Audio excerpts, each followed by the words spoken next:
मेरी हिंदी की बुक कहाँ गई? ये रही। क्या हुआ कुसुम, बहुत दुख रहा है? जब बाबूजी ने छड़ी उठाई थी तुझे तभी भाग जाना चाहिए था। वो तो मैंने रोक दिया, वरना वो तेरा कचूमर ही निकाल देते। बाबूजी, ये सुमन कुसुम फिर खुसर फुसर कर रही हैं आपके खिलाफ। राजू, अम्मा, अपनी बहनों की झूठी शिकायत मत कर। चल अंदर। छोड़ना, बाबूजी। मनोरमा, तू नहीं दिमाग खराब कर रखा अपनी छोरियों का। दिन रात इनको ये समझाती रहती है, देखो मैं तो हूं दुखियारी और तेरा ये बाप है जल्लाद। कुसुम, तेरी इस पिटाई के लिए ये तेरी माँ ही जिम्मेदार है। जब इसको ये मालूम है कि मैं पुराने ख्यालात का आदमी हूं, तो क्यों पहनाई इसने तुझे वो घाघरा चोली? आप पुराने ख्यालात कहे तो सुन लीजिए, वो घाघरा चोली आपकी माँ की थी। अरे पुराने ख्यालात का होता तो कभी बेटी पर हाथ उठाता ये है? हमारे बुजुर्ग कहते थे कि बेटी को मायके में सुख के सिवा कुछ मिलना ही नहीं चाहिए। जो सयाने होते थे ना, सयाने, वो पैदा होते ही अपनी लड़की का गला घोंट देते थे। आजकल के तो और भी सियाने होते हैं बाबूजी, वो तो जन्म होने से पहले ही मार देते हैं। लड़की पैदा करना भी जी का जंजाल है। मेरे को एक बात नहीं समझ में आवे है, अगर हम बेटियों को मार देवेंगे तो बहुआ कहाँ से लावेंगे और पोतों को मुंह कैसे देखेंगे? ज्यादा जुबान मत चलाया कर प्रेमा मौसी की पुछल्ली। बाबूजी, आप सुमन कुसुम से कह दो कि कोई जरूरत नहीं है प्रेमा मौसी से मिलने की, ये तो स्कूल कॉलेज के बहाने से मिलती रहेगी उनसे। देख कुसुम, एक बात तो सुन ले, तू आइंदा राजू के साथ ही कॉलेज जाया कर और उसी के साथ ही वापस यहाँ आया कर, समझी? और अपनी प्रेमा मौसी से कतई बात करने की कोई जरूरत नहीं है। बाबूजी, ये चौकीदारी अपने बस की नहीं है। हाँ, तुझे हमारा चौकीदार बनाया गया तो हम भी तो तेरी चौकीदार बन जाएंगी ना।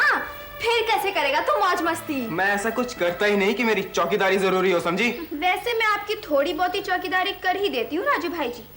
परसों शाम को नुक्कड़ पर पनवाड़ी से आधी डिब्बी सिगरेट आप ही ले रिया था ना?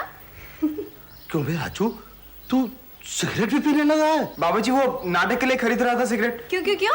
नाटक तो अगले हफ्ते है। तो क्या रिहर्सल तो चल रही है ना, अब तू फुट यहाँ से।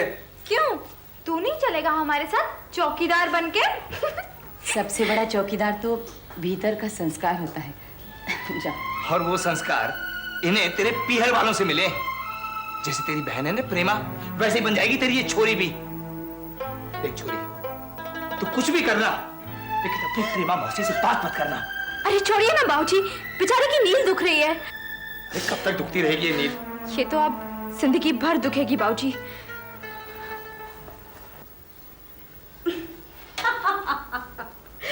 डायलॉग मार दिया छोरी ने। अरे देवर साहब, तुम छड्डी से मारोगे तो छोरियां बेचारी बोली से मारेंगी। लो, अब आप ही उनको बेचारी कहने लगी, पहले मुझे भड़काया। वाह साहब वाह, जैसे मैंने हाथ में छड़ी थमा दी और बोला जाओ कुसुमरा को चूमड़ बनाओ। अरे छोरी की बदनामी होगी तो फिर मैं नहीं करा पाऊंगी उसकी शादी वादी। और इस तरह चीख चीख ने मारोगे कूटोगे तो आस पड़ोस वाले सुनेंगे, दुनिया जहान से बोलेंगे। अब आप तो जानो हो कि मैं गुस्से में आपा खो बैठता हूँ। मेरे में और तुम में यही तो फर्क है देवर साहब, कि तुम गुस्से में अपना आपा खो बैठे और मैं प्रेम में। खैर आइंदा अब किसी छोरी या लुगाई की कुटाई मत करना तुम, वरना मेरे मन में आवे है कि किसी दिन कोई लुगाई अपने तरीके से तुम्हारी कुटाई करके रख देगी। कौन लुगाई? मैं। क्यों भला? अब यो भी बताना पड़ेगा। जितना गुस्सा तुम्हें उस दिन कुसुम पर आया ना, उससे कई ज्यादा गुस्सा मैंने उस दिन आया जिस दिन तुमने मेरा रिश्ता ठुकरा दिया था।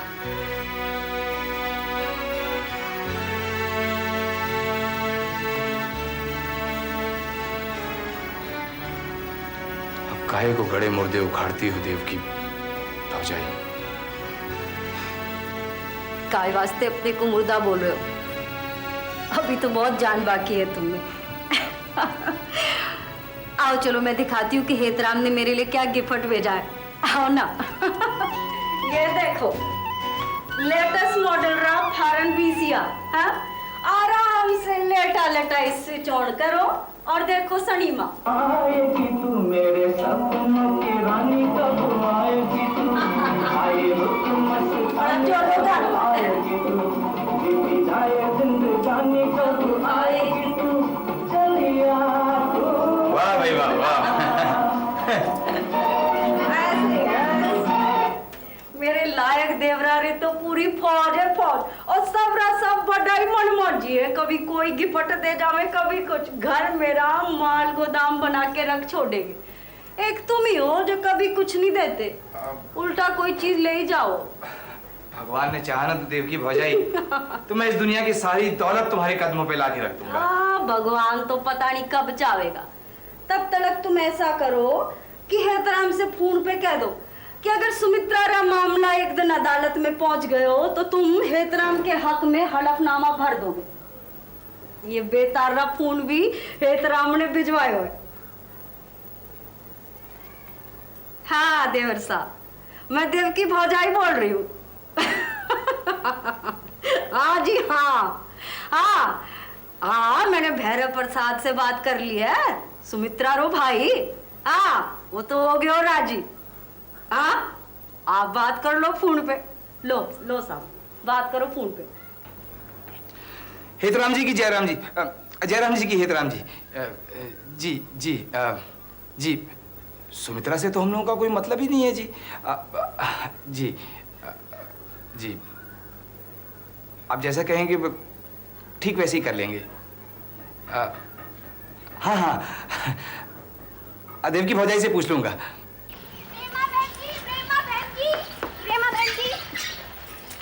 ऐसी बदआवाज कहाँ से दौड़ी चली आ रही है? उधर कॉलेज से। वहाँ कुसुम जी अकेली बैठी हुई हैं। आप चलो ना उनसे मिलने। कुसुम से मैं कितने दिनों से मिली नहीं। क्या बात है?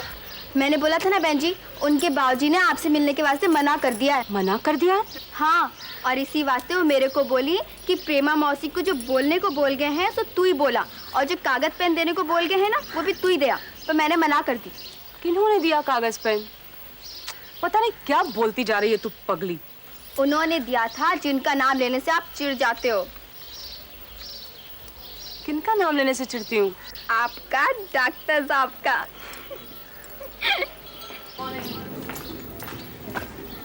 Good morning. कुसुम, ए कुसुम, अरे क्या बात है? कुसुम जी वो कागज भी दे दो अपने प्रोजेक्ट का।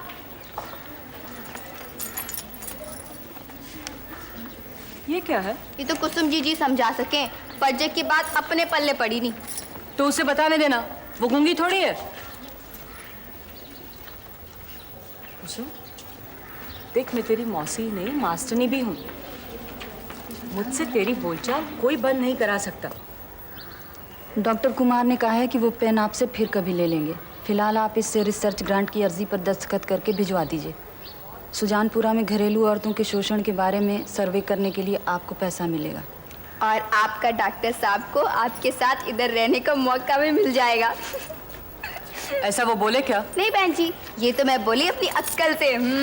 तू अपनी अक्ल अपने पास रख। मैं उन्हें लिखूंगी कि मुझे उस प्रोजेक्ट में कोई दिलचस्पी नहीं है, वरना इस बेवकूफ़ अंगूरी की तरह सारे सुजानपुरा वाले यही सोचेंगे कि प्रोजेक्ट और कुछ नहीं, मेलजोल बढ़ाने का बहाना है। कुसुम, मुझे सुनकर बहुत बुरा लगा कि जिस दिन तुम्हारे फर्स्ट ईयर में फर्स्ट आने की खबर आई, उसी दिन तुम्हें जीजाजी से बधाई नहीं, कुटाई हासिल हुई। संभाल के बहन जी, कुसुम जी की बाह में नील पड़ा हुआ है।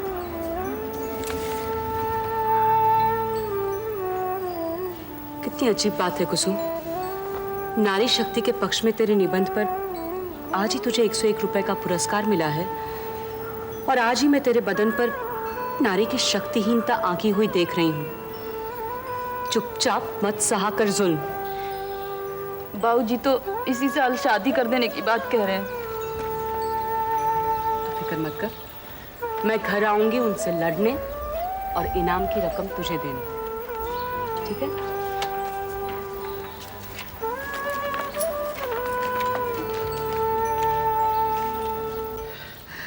प्रथम पुरस्कार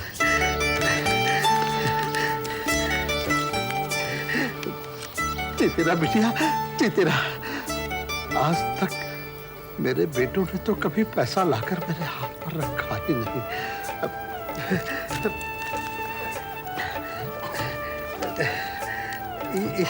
ये ले 10 रुपया, मेरी तरफ से भी इनाम।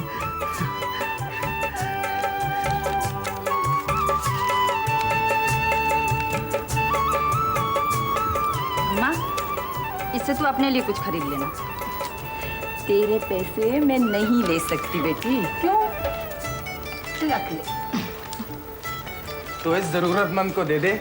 एक धूप के चश्मे का सवाल है बहना। तू कैसे ले लेगा? हीरो की सुमन, वापस कर। हमारी हाथी। क्या हो रहा है ये सब?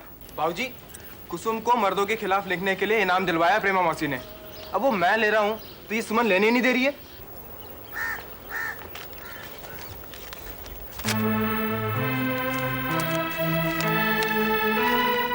अरे वाह, 111 रुपए। अरे बेटी, मैं इसे लॉटरी का टिकट खरीद लेता हूँ। जब इनाम निकल आएगा तो इसे तेरे शादी में ही काम आएगा। आप तो बहुत पुराने ख्यालात वाले बनते हो। बहन का पैसा मार लेने के बाद बेटी का पैसा भी मार लोगे क्या जीजा साहब? तू होती कौन है पूछने वाली? हाँ? मैं आपके ससुर जी की बेटी हूँ साहब, और आपकी साली। मर गए ससुर जी और मर गई साली जी। मैं सारे नाते तोड़ चुका हूँ तुम लोगों से। वो तो आप साल में कम से कम 2 बार तोड़ते ही रहे हो। मैं तो सुनी आप 2 बारी अपना शादी का मंडप से भी उठ गया था। तू और तेरी बहन जी दोनों यहाँ से मुंह काला करो। देख मनोरमा, तू अपने पीहर वालों को समझा ले कि उनसे हमारा कोई नाता नहीं रहा। ओफो, कैसी बातें करता है तू? हैं? अरे मुरलीधर, तेरा ससुर बाद में हुआ, मेरा शागिर्द पहले से है। ओवरसियरी के दाखिले के लिए मैथमेटिक्स मैंने ही उसे पढ़ाई थी। तभी उसके एवज में वो अब तक आपको पट्टी पढ़ाए जा रहे हैं। देव की भौजाई बता रही थी कि उनकी सलाह पर आपने मुकदमे में सुमित्रा का साथ देने के लिए हाँ कर दी है। हाँ तो कर दी होगी बेटा। हेतराम ने हमें भी इस झूठे मुकदमे में फंसाया है। भाऊजी, अगर हम लोग अपने आप को सुमित्रा से अलग कर लेंगे तो हेतराम हमको इस केस से अलग कर देगा। भाऊजी, आप समझते क्यों नहीं? समझौते की सारी बातें हो चुकी हैं। उफ उफ, अरे हम अपने को अलग कैसे कर लेंगे बेवकूफ? ये कहकर कि सुमित्रा के आदमी को हम नहीं लाए, प्रेमा लाई थी। उसको उल्टी सीधी दवाएं खिलाकर हमने नहीं मारा, इसकी बुआ फूलवती ने मारा है। उसके आदमी की लाश को हमने नहीं जलाया, इसके बाप ने जलाया है। और सुमित्रा के आदमी का जो भी जेवर पैसा था सब इसके बाप के अधर्म खाते में गया होगा। वाह, बहादुर हो तो आपके जैसा जीजा जी।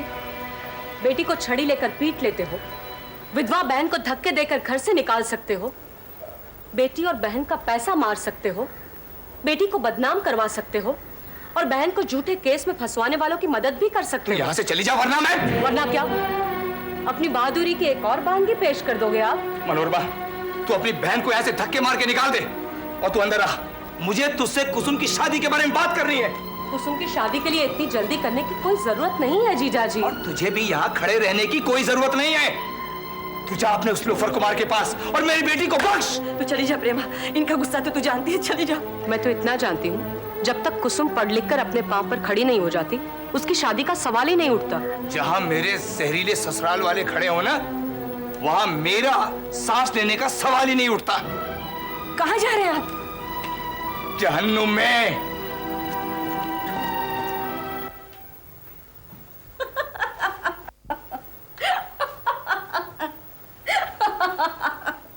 तुम्हें गडी गडी रोता गाता देख के मुझे बहुत हंसी आवे देवर साहब।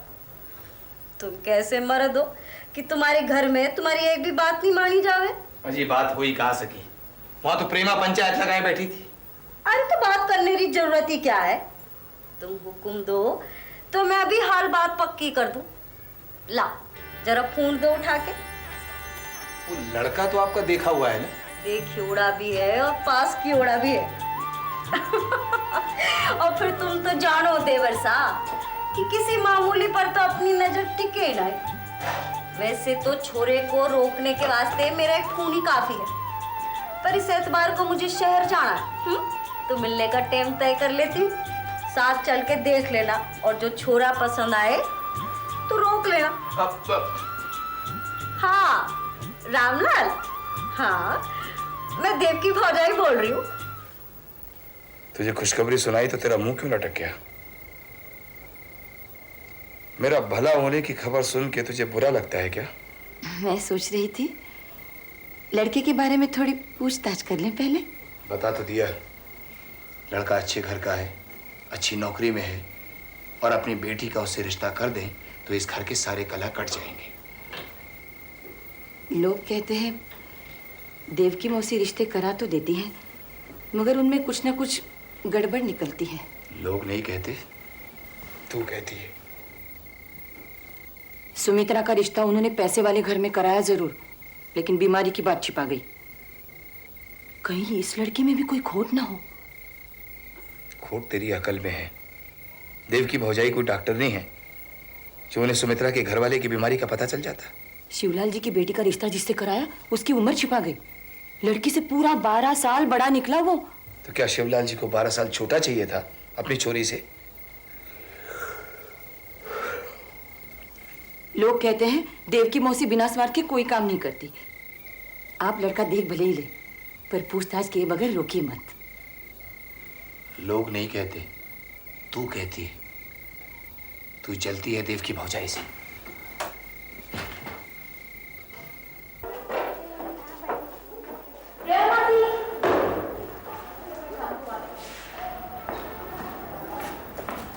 ये कुसुम तो कोई विद्रोह करने से रही मासी। इसकी जगह कोई और तो विद्रोह नहीं कर सकता। बोलती क्यों नहीं बाबूजी से कि मुझे अभी शादी नहीं करनी? अब इसकी जगह मुझे ही कहना पड़ेगा। लेकिन मासी, आप इस बीच जरा उस लड़के के बारे में पता कराओ ना। माँ कह रही थी कि अगर उस लड़के में कोई खोट हो तो बाबूजी को रोक पाना ज़्यादा आसान होगा।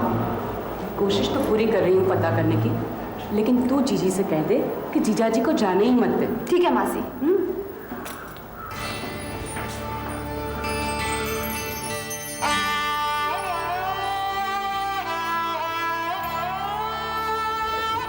माथू तो अटैची पैक किए जा रही है, बाबूजी को रोकती क्यों नहीं?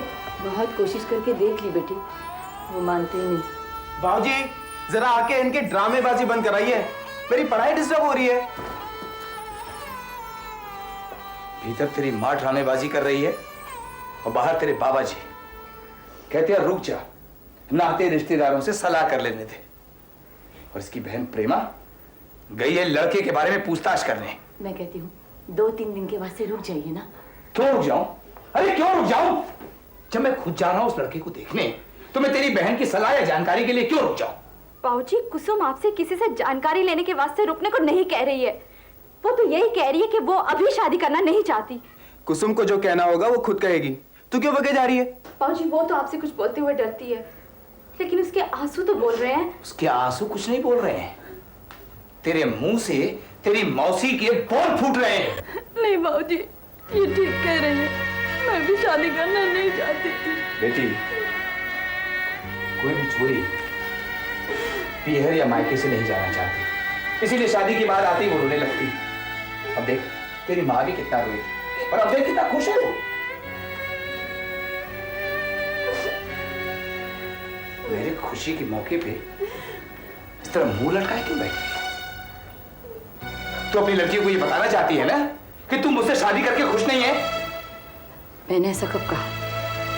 अगर ऐसा नहीं कहा तो अपने चेहरे पे ये इतना मातम क्यों फैलाया हुआ है? हंस बोल के अपनी बेटियों को समझा दे, समझी?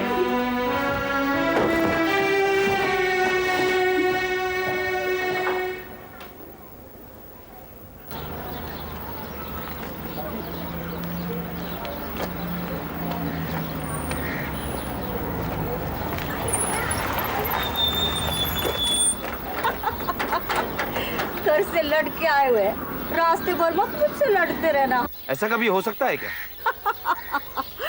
इतने दिन हो गए मेरी गाड़ी में बैठते बैठते, दरवाजा खोलना नहीं आया तुम्हें। पता नहीं तुम्हारा काम मेरे बिना कैसे चल सकेगा देवर साहब। बिल्कुल नहीं चालता भौजाई साहब। आओ।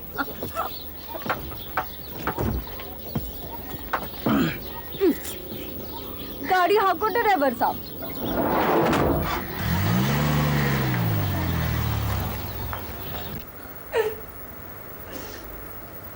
तलाकशुदा?